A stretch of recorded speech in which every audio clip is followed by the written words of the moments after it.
आपको प्रश्नावली 1.1 का जो तीसरा नंबर क्वेश्चन है वो बताते हैं, ठीक है ना। यही एनसीईआरटी बुक का ही है, ठीक है ना। तीसरा नंबर क्वेश्चन बताते हैं। इससे पहले 2 क्वेश्चन का वीडियो बना चुके हैं और बता चुके हैं, तो आप लोग इसको ध्यान से देख लीजिए और समझ में आ जाएगा, ठीक है।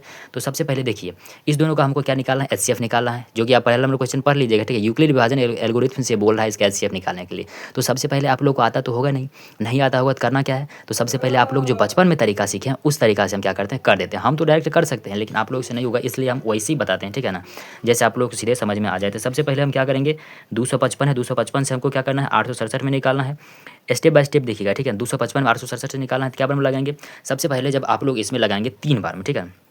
3 बार में लगाएंगे ना, तो 3 बार में लगाने के बाद कितना आ जाएगा यहाँ पे, 3 बार में जब लगाएंगे तो देखिए गुना कर लेते हैं। 5 तिया कितना हो जाएगा, 15, फिर 5 तिया 15, एक कितना हो गया, 16 हो गया। अब फिर 3 दूनी 6, एक कितना हो गया, 7 हो गया, ठीक है। यहाँ इतना आ गया, तो यह घट जाएगा, फिर ये 0 हो गया, ये 1 आ गया, 102 आ गया घटाने के बाद, ठीक है। 3 बार में लगाए, फिर इसको हम उतारते हैं, तो इसको उतार लेते हैं। एक स्टेप यहाँ से बन जाएगा, एक लाइन यहाँ से बनेगा। उसके बाद 255 में लगाएंगे, तो 255 में कितना बार में लगा सकते हैं, 2 बार में लगाएंगे। 255 जब 2 बार में लगाएंगे तो यहाँ पे आ जाएगा कितना, 204 आ जाएगा, कितना आ जाएगा, 204। तो ये घट जाएगा, 5 में से 4 घट जाएगा 1, फिर यहाँ 5 यहाँ कट गया, ठीक है। अब देखिए, अब फिर 102 यहाँ पे उतर जाएगा, 102 उतर जाएगा तो कितना आ जाएगा, तो 51 से 2 बार में गुना करेंगे तो यहाँ पे आ जाएगा 102। ये पूरा का पूरा कट गया, यानी देखिए 3 स्टेप में ये बन जाएगा पूरा का पूरा हमारा, ठीक है ना।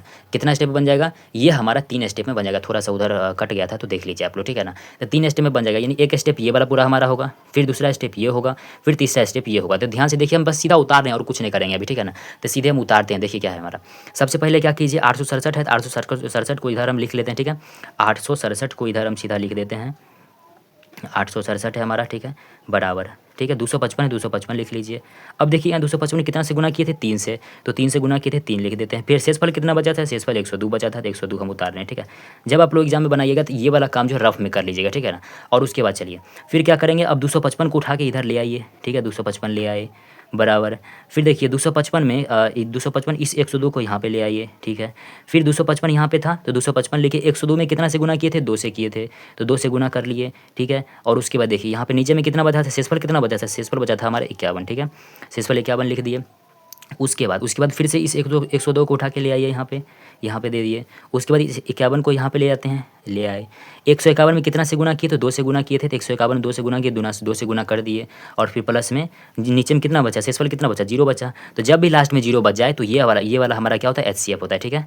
ये वाला क्या होता है, एचसीएफ होता है। तो एचसीएफ बराबर कितना आ गया, तो एचसीएफ बराबर हमारा आ गया 51, ठीक है। यही हमारा यूक्लिड विभाजन एल्गोरिथम से क्या होता है, एचसीएफ निकालना होता है, ठीक है।